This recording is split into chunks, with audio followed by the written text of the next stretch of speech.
introduce yourself? Sure. My name is Mary Finch. I'm a watershed ecologist with the PI Watershed Alliance and the province of PI in the Forest, Fish and Wildlife Division of Environment, Climate Change and Water. So what is your job with the PI Watershed Alliance? So I am the watershed ecologist, and in that role I work with all the 24 community-based watershed groups. So I provide them technical support, help connect them with knowledgeable people, experts in the field, provide training opportunities, and really help them complete the good work across the province.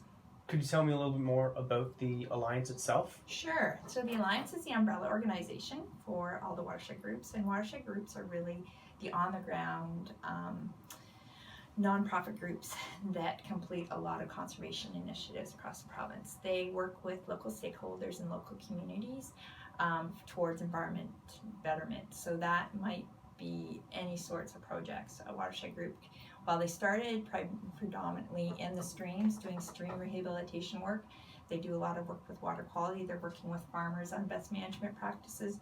They're working with fishermen or fishers, ensure that there's good water quality in estuaries, in bays. They're working with schools, doing education outreach. So you name it, really watershed groups are doing lots with the environment. What are some tools you guys use for those monitoring Sure. programs? And I think you wanted me to speak more about Aquatic managers. So the groups do a lot of fish surveys. So within the Alliance, we actually own an electrofisher. And what an electrofisher is, it's a sampling technique. It's an active sampling technique to see what fish is in the rivers. So you put on a backpack which has battery, and you're able to conduct electricity into the water, which you have training and doing in a safe manner, and it's enough that just kind of briefly stuns the fish and kind of causes them to be paralyzed for a minute, and draws it into the anode, which you're holding in front of you. And then you can scoop that up with those fish up with a net, and they're stunned for about 4 to 8 seconds typically. Growing. Additionally, another part of that too, so we do use that electrofisher, but this time of year groups are out doing what's called red surveys. So reds are what salmon and trout dig their nests where they lay their eggs. And so we groups go out, and you're able to see and count how many reds there are in an area. What are some of your biggest obstacles with wildlife management and other factors in this field? Some of our biggest obstacles are also in some ways some of our really big strengths. We are, watershed groups are nonprofit. They are local groups, so they have a lot of community support, and are able to leverage a lot of resources outside of what might be considered traditional. However, that is also an obstacle. A lot of watershed groups, while they do get funding from the province, and we are fortunate to have that kind of mechanism, especially compared to some other of our provincial counterparts. And the funding, they do have to rely on funding applications through the federal government and other finding resources. So there is a lot of work that's we're writing reports and writing funding, and you're not always sure what funding you're going to have from year to year.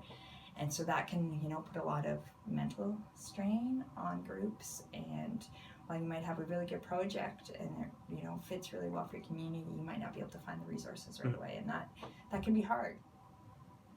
Okay, so I was asked here for a final takeaway message, and I think that my takeaway message is be involved with nature, or enjoy nature, see what it has to offer, because if you don't appreciate it, or you don't have an understanding of it, it's hard to protect it. It's hard to know what you've lost. And that doesn't have to be, I'm taking a huge long hike in the most remote part of PI, the Townsend Woodlot or something. That can be, I'm enjoying this in the park by this tree, and realizing that nature is so important to every aspect of our lives, and just having that connection really is, I feel, is necessary for everyone to understand why the environment is so important. But what is proper wildlife management, and how does it benefit us? Proper wildlife management aims to reach a balance between the needs of different wildlife and the needs of people. When this balance is reached, all species will have equal opportunity to thrive.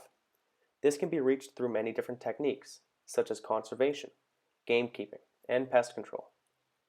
There is a plethora of benefits when proper wildlife management is reached, such as having healthier environments, proper diversity, less human-animal clashes, and most of all, it ensures that our wild spaces will be available to future generations.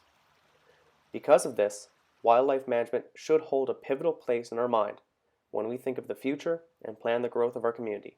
Thank you.